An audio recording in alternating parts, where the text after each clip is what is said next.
Hey everybody, Movie Reviewer Next Door here, and I'm back with another movie review, and this time I'm reviewing 8mm.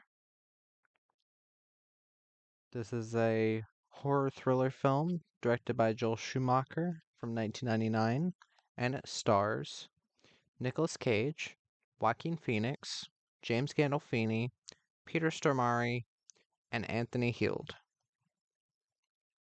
and Catherine Keener. Yeah.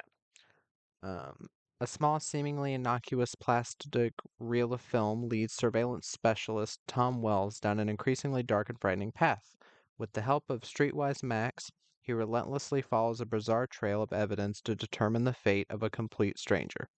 As his work turns into obsession, he drifts farther and farther away from his wife, family, and simple life as a small town PI. So, what did I think of 8mm? Well, this is I watched this for two reasons. I like Nicolas Cage and I like Joel Schumacher. Joel Schumacher directed one of my favorite horror film, Flatliners, the original. He's directed a lot of great films that people love. Phone Booth. Um, I haven't seen Falling Down yet, but I know people love it. Phantom of the Opera from 2004 with Gerard Butler is I think a pretty underrated film. Um,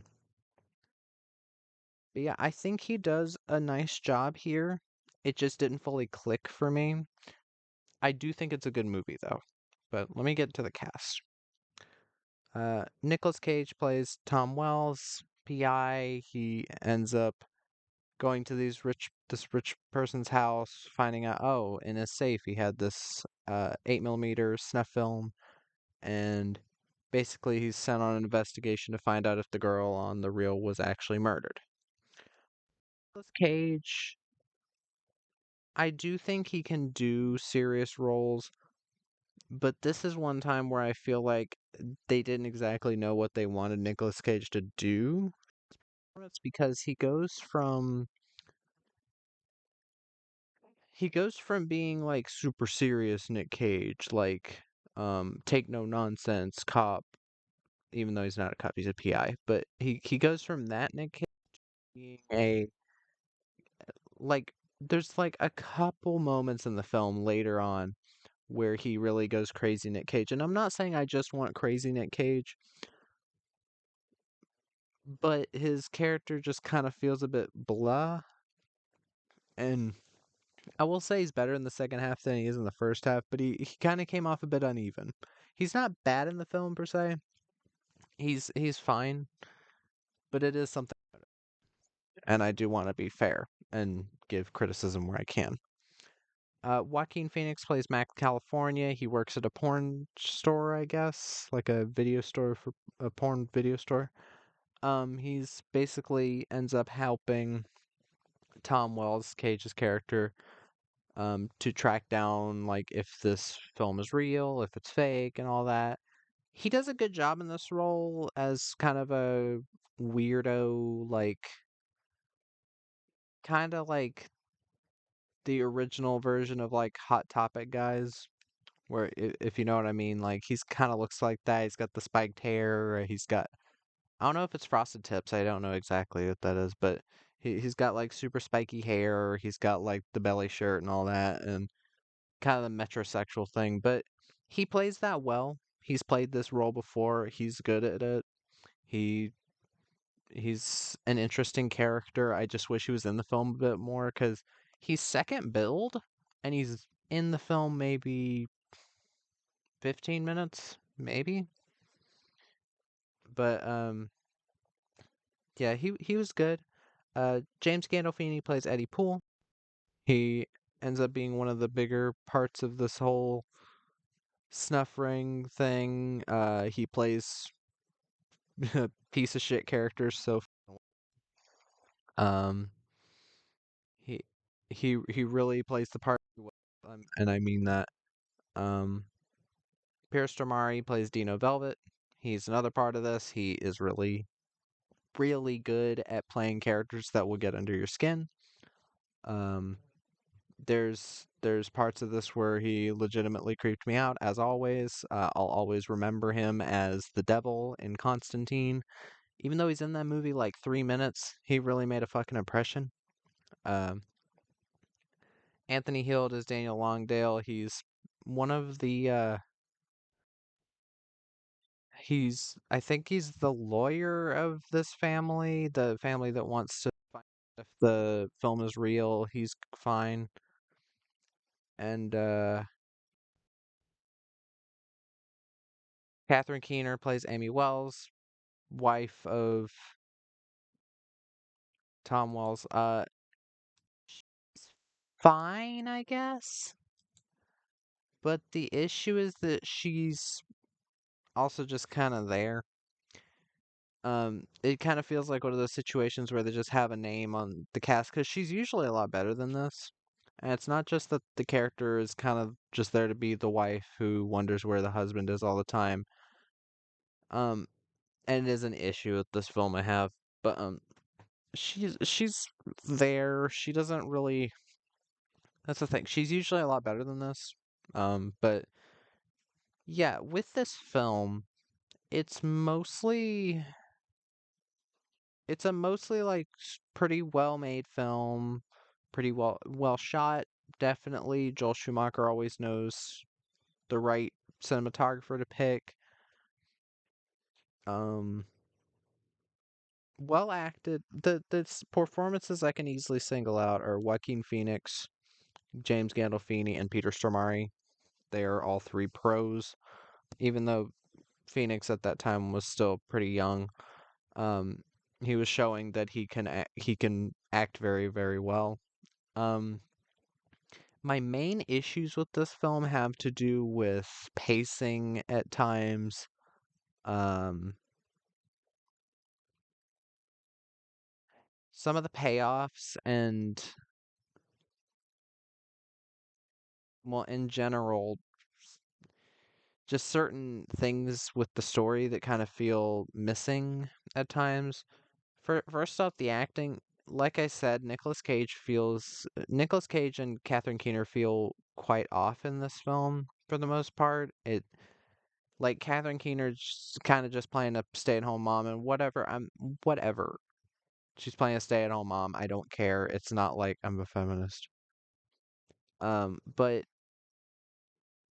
that's literally all the character's there for. You don't really need her in the story. You really only need her for like that ending scene, and it's just kind of there. Nicolas Cage again doesn't really have a lot of craziness, or he doesn't really have add much special to the character other than I guess the point of this film was to show like how far a normal man would go to, like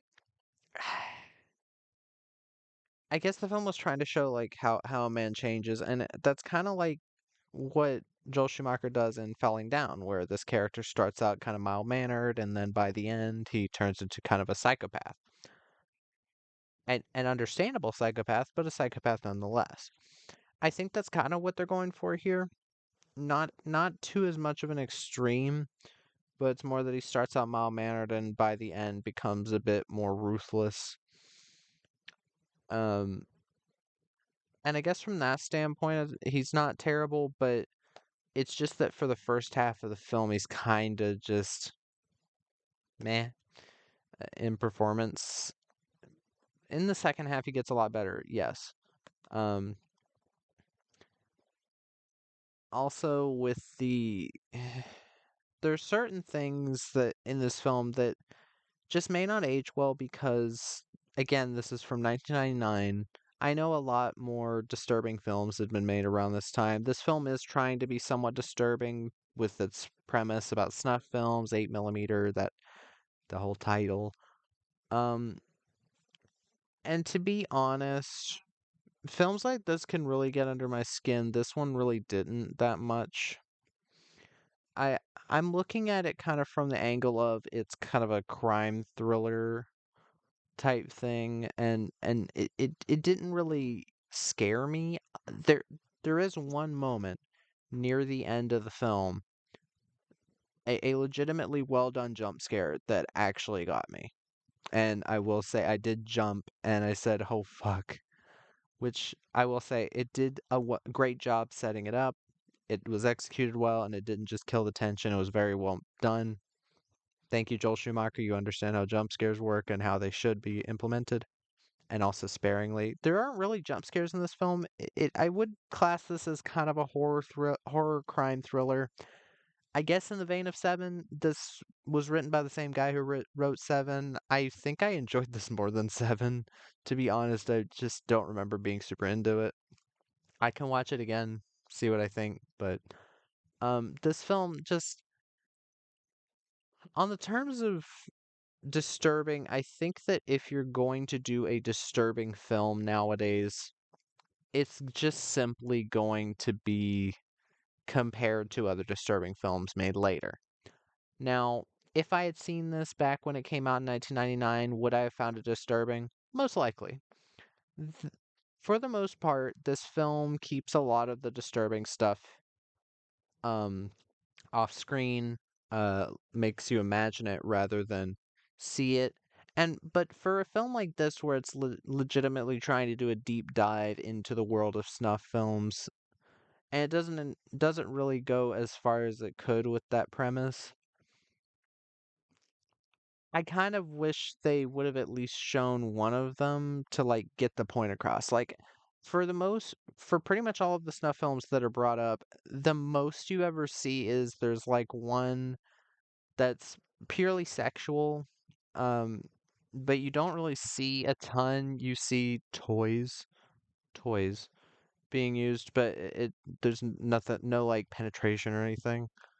I'm not saying I wanted to see that, but if they wanted to make this film like a bit more not gross, but like if they wanted to get the feelings across, I don't think showing us purely sexual one would have worked. A purely violence based snuff film because they're fake. Um, I mean they're fake in the context of this is a movie. Um, But if they wanted to get that point across, I feel like they should have just shown one of them uninterrupted and you just hear like the characters reacting to it. That I feel like that would have really gotten you involved in this plot a bit more. Because a lot of the film is more so focused on the investigation, of course. Uh, but yeah, I guess I was a bit disappointed by that they didn't dive into the culture of snuff films a bit more. Um, Another thing I can say is this film is definitely a bit too long. It's 2 hours and 3 minutes. I think if at the most it should have been like an hour and 45 minutes. There is some stuff that's definitely didn't feel very plot relevant that happens in it. I feel like if it was a bit more fast paced, I would have been a bit more into it maybe. Um, and again, I'm not saying that this is a bad movie. I liked it. It's just I had heard so many great things about it from people that I trust, and I was like, that was fine. Um, what else? I will say the musical score by Michael Dana was really damn good, like insanely good, very emotional in the moments it needs to be, and um, oh, apparently Chad Stahelski did the stunts for this. Cool. Who did the John Wick films? But yeah, yeah. Overall, this is a yes. Sorry. Overall, this is a well-made film, 100% well-made, well-scored, well-acted for most of the subcast. Again, I think Nicolas Cage's performance kind of goes in between eh and good. throughout the film. Um, and again, could be paced a bit better. Um,